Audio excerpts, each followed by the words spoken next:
नोटबंदीच्या निर्णयाला 50 दिवस पूर्ण झालेले आहेत आणि या 50 दिवसांमध्ये बाजार समिती, व्यापारी, शेतकरी यांना मोठ्या प्रमाणावरती समस्यांना सामना करावा लागलेला आहे, समस्यांना तोंड द्यावं लागलेलं आहे। दादर मधल्या भाजी मार्केटमध्ये काय स्थिती आहे पाहूयात। नोटबंदीचे 50 दिवस पूर्ण व्हायला आलेत आणि आता भाजी मंडईंवर या नोटबंदीचा काय इफेक्ट झाला ते आपण बघणार आहोत। मी सध्या आहे दादरच्या भाजी मंडईमध्ये आणि या दादरच्या भाजी मंडईच्या बाहेर हे जे चित्र आहे ते आपण बघू शकता। सकाळी सकाळी इथे अनेक व्यापारी येतात, जे छोटे व्यापारी आहेत, जे छोटे शेतकरी आहेत, आपापल्या भाज्या घेऊन येतात या ठिकाणी आणि त्या विकतात आणि त्यांच्यावर या सगळ्या नोटबंदीचा काय इफेक्ट झाला ते आपण बघणार आहोत। कारण की असं म्हटलं जात होतं की या सगळ्यात मोठा इफेक्ट नोटबंदी शेतकऱ्यावर होणार आहे। आपल्याबरोबर असेच एक व्यापारी आहेत। काय इफेक्ट झाला तुमच्यावर नोटबंदीचा? मंदी, आर्थिक मंदी,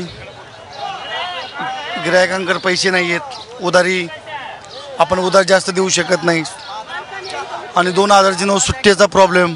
ह्या मंडईमध्ये कॅशलेस व्यवहार व्हायला लागलेत का? नाही, अजून तरी नाही दिसत।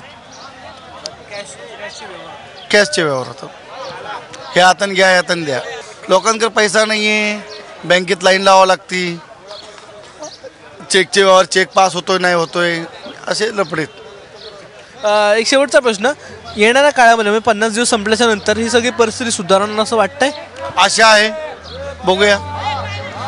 पंतप्रधानांनी इतका मोठा निर्णय घेतलाय, बघूया ना काय होते ते। नक्कीच नितीन यांनी जे सांगितलेलं आहे त्याप्रमाणे या मंडईमधले जे व्यवहार आहेत ते अजूनही कॅशलेस झालेले नाही आहेत, अजूनही रोख व्यवहार या ठिकाणी होतात, पण येणाऱ्या काळामध्ये त्यांना अपेक्षा आहे। कॅमेरामॅन अनिल संगरेसह अक्षय भाटकर, एबीपी माझा, मुंबई।